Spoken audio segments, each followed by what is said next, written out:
maantay waxaan sharaxaynaa ama caawa xilli ay noo tahayba laba dhagax oo la yiraahdo gypsum iyo limestone oo afka Soomaaliga loogu yaqaano dhagax nuuradeed iyo haddii Ilaahay idmayo iyo dhagax malaas. Marka dhagax nuuradeed iyo dhagax malaas oo loo kala yaqaano gypsum oo haddii Ilaahay idmayo dhagax malaas iyo limestone oo dhagax nuuradeed.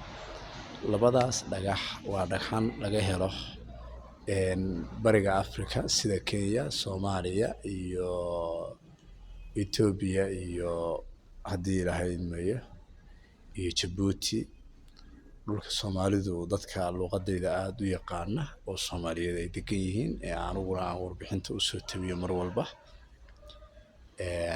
Haddii marka aan sii sharaxo kuwaani macdanta la raadiyo oo dahabka iyo diamond-ta ay ka mid yihiin sidoo kale ayay dhagax yihiin waana ka rajo dhow yihiin oo waxay yeelan karaan lacag joogto ah qofku maalin kasta uu u shaqo tagi karo wax fiicanna uu soo heli karo. Soomaaliya meelo badan ayuu ku badan yahay sida gobolka bari oo Boosaaso area-deeda iyo gobollada waqooyi meelo ka mid oo badan. Shabeellaha Dhexe iyo halkaasna waa laga helaa.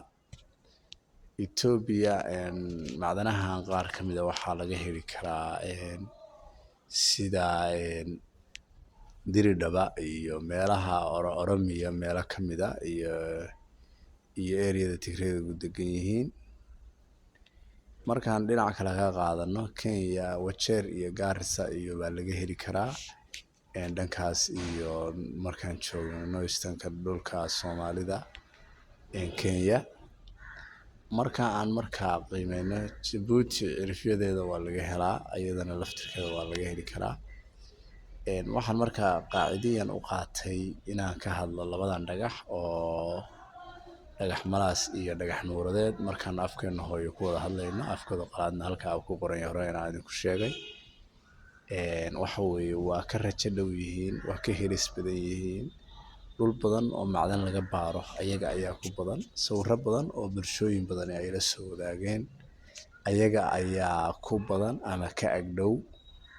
Sidaas la'aligeed baan u doortay marka talo badan waan ku siinayaa dadka inay ka shaqaystaan.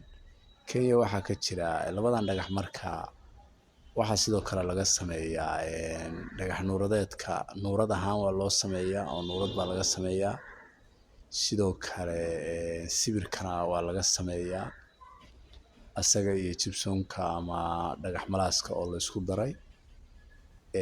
Gypsum-ka dhagaxan loo yaqaano ama dhagax malaaska waa markii la shiido oo la warshadeeyo la diyaariyo sidoo kale filteraynta beeraha iyo baa lagu waraabiyaa oo wuxuu kala fogeeyaa ciidu kala fogeeyaa hawo ayaa waxaa ka helaa geedaha ayaa ku kora oo waxay dhulka u dabcaa faa'iidooyin badan oo kale ayuu leeyahay.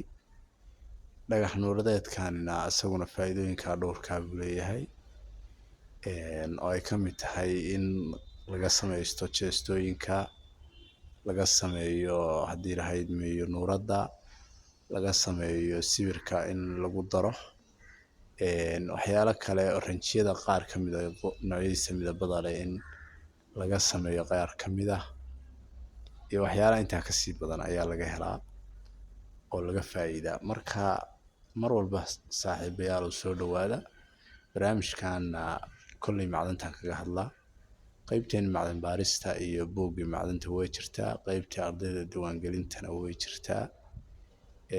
Mar walba wada shaqayn toos ah ayaanu yeelanaa tiimka nagu soo biira si joogto ah nagu soo biira ixtiraam badanna waan siinaa dadka dhammaantiis gaar ahaan kuwa tooska nooga tirsan si gaar ah ayay noogu sii gaar yihiin. Marka waxaan idin ogeysiinayaa in mar walba aad nala soo wadaagi kartaan wax kasta ama aad macdana haysaan ama aad su'aal qabtaan lambarkana hoos ayuu idin yaalaa. barnaamijkana inaad subscribe garaysataan share garaysaan barahayna website-yada sida daran.net iyo daran.com aad la socon kartaan. aad baan idinku mahadcelinayaa sida la socodka wanaagsan ee aan u wada joogno xilli walba. anigoo ah Cabdullaahi Saciid Sheekh Xasan, aad baan idinkaga mahadcelinayaa daawashadiina iyo barnaamijkaasi horumarintiisa.